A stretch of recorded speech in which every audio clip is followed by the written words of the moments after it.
The race to 10 Downing Street heating up. The two hopefuls, that is former Chancellor Rishi Sunak and UK Foreign Secretary Liz Truss, are in contest to replace Boris Johnson. They took part in their first head-to-head TV debate, which descended into fierce clashes on a slew of topics. The two Conservative leaders traded blows over tax cuts, China and inflation. The debate further highlighted the contrasting economic visions of the Conservative Party rivals. While on one hand, Truss promised to cut taxes, on the other, former Chancellor Rishi Sunak said that he would get inflation under control first. Apart from this, in a barrage of allegations, Sunak accused Truss of seeking a short-term sugar rush by cutting national insurance. Listen in. It's not moral to ask our children to pick up the tab for the bills that we're not prepared to pay. It's not a Conservative thing to do, because if we're not for sound money, what is the point in the Conservative Party? It's the most conservative of conservative values, and that's what I stand for. Meanwhile, Truss, in her rebuttal, accused her former cabinet colleague of raising taxes to their highest level in 70 years. We are an outlier.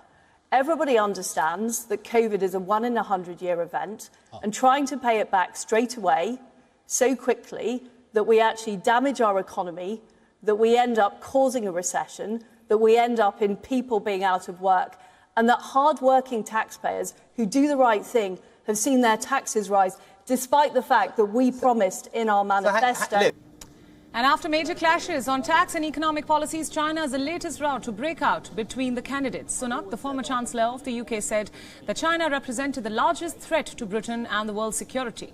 He further proposed a series of measures to reduce Beijing's influence in the UK. However, Truss, on the other hand, asserted on how Sunak had been soft over China and had even planned to hold a UK-China economic and finance conference. Apart from this, Truss, who is campaigning as a foreign policy hawk, claimed that she had been much more willing than the former Chancellor to stand up to Beijing.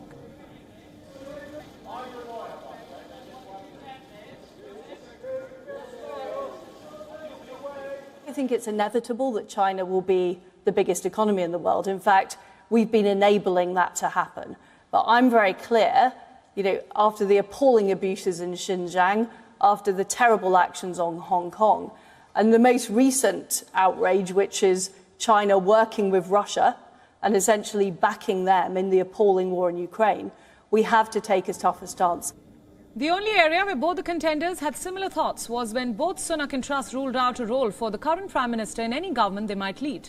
The debate, which took place on Monday, clearly underlined divisions in Britain's ruling party about the best way to manage the economy, with Truss pitching a continuation of Johnson's big spending ethos and Sunak portraying the classic Conservative fiscal hawk. The platter of hardline policies that is being offered to party members by Truss and Sunak has emerged out to be more conservative than those under Boris Johnson. Both the contenders are competing to promote the hardline approach that they would take on immigration, further committing to Johnson's policy of deporting asylum seekers to Rwanda.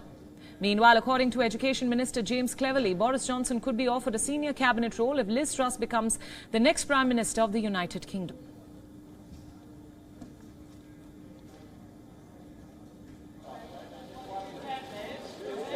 WION World is now available in your country. Download the app now and get all the news updates on the move.